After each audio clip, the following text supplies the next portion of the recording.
Jizzax viloyati prokuraturasining bo'lim prokurori davlat organi mansabdori shaxsi bo'la turib, xizmat mavqeidan foydalangan holda noqonuniy boylik orttirishni maqsad qiladi. Buning uchun prokuror Jizzax shahrida yashovchi 1975-yilda tug'ilgan fuqaroni muqaddam Jinoyat kodeksining 167-moddasi bilan sudlanganlik holatini o'zining vakolatli hamkasbi orqali olib tashlashni va'da qilib, evaziga 1000 AQSh dollari va bir dona Samsung Galaxy S24 Ultra rusumli telefon apparatini olgan vaqtida davlat xavfsizlik xizmati xodimlari tomonidan ashyoviy dalillar bilan ushlandi.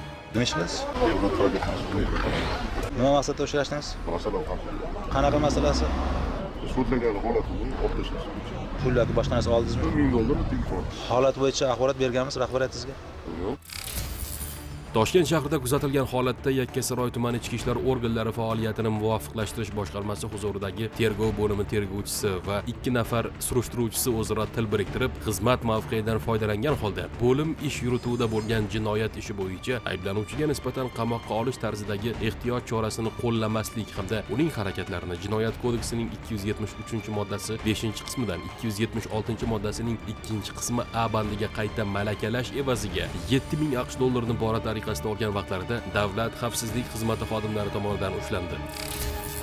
Boshqa holatda esa poytaxtimizda istiqomat qiluvchi 1967 va 1970-yillarda tug'ilgan muqaddam sudlangan 2 nafar shaxs 1980-yilda tug'ilgan fuqaroning ishonchiga kirib, unga nisbatan Ichki ishlar vazirligi huzuridagi Tergov departamenti ish yurituvidagi Jinoyat kodeksining 168-moddasi bilan qo'zg'atilgan jinoyat ishini prokuratura organlaridagi tanishlari orqali uning foydasiga ijobiy hal qilib berish va qamoqqa olish tarzidagi ehtiyot chorasini qo'llamaslik evaziga 50 000 AQSh dollari talab qilishadi. Davlat xavfsizlik xizmati xodimlari tomonidan Mirobod tumanida o'tkazilgan tezkor tadbirda firibgarlardan biri, ya'ni 1970-yilda tug'ilgan shaxs so'ralgan pul mablag'ini olgan vaqtida ushlandi. Hozirda ularni prokuratura tizimidagi tanishlarining shaxsiga aniqlik kiritish bo'yicha zarur chora-tadbirlar amalga oshirilmoqda.